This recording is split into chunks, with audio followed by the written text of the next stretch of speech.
name is Stephanie Spicer, and I'm a Limey. I'd like to talk a bit today about a phrase we've all probably heard many times. You just need to think positive and you'll get better. This kind of philosophy, the power of positive thinking, mind over matter, manifestation, the law of attraction, whatever you want to call it, has become a kind of mystical religion. People who try to promote it from a scientific standpoint tend to make vague, oblique references to quantum physics, but can never actually explain the relation. Those trying to twist this philosophy into something Christian always tend to use the same Bible verse, Proverbs 23:7.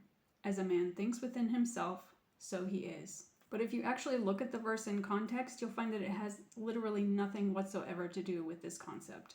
People who have Lyme disease are not just feeling ill because they are grumpy or hypochondriac or negative. This is an actual disease caused by identified bacteria which are wreaking havoc on every single part of our bodies. And they will not just all magically dissipate into thin air if we think happy thoughts. Now don't get me wrong, I do believe that positivity and hope are very important to healing. If you don't believe getting better is even possible, you're not going to try, and so you won't get better. If you're not willing to be open-minded when it comes to treatment options, you might reject something that could really help you. If you live every day complaining and making everyone around you miserable, you'll find yourself without friends and without support very fast. Having Lyme disease is miserable. Getting better is a long road.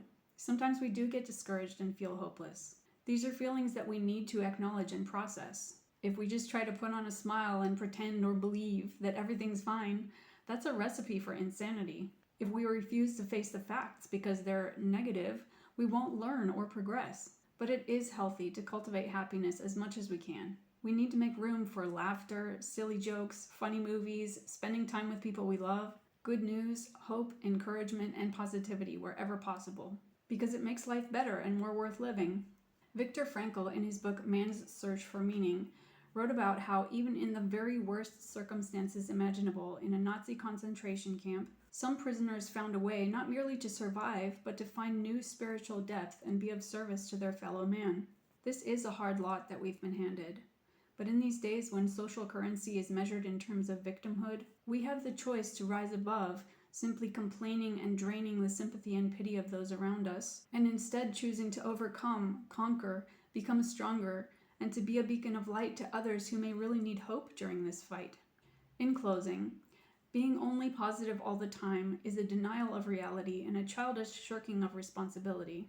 Being negative all the time is draining on you and everyone around you and will get you nowhere. We need to find a balance between the two if we want to stay grounded in reality and aspire to something better.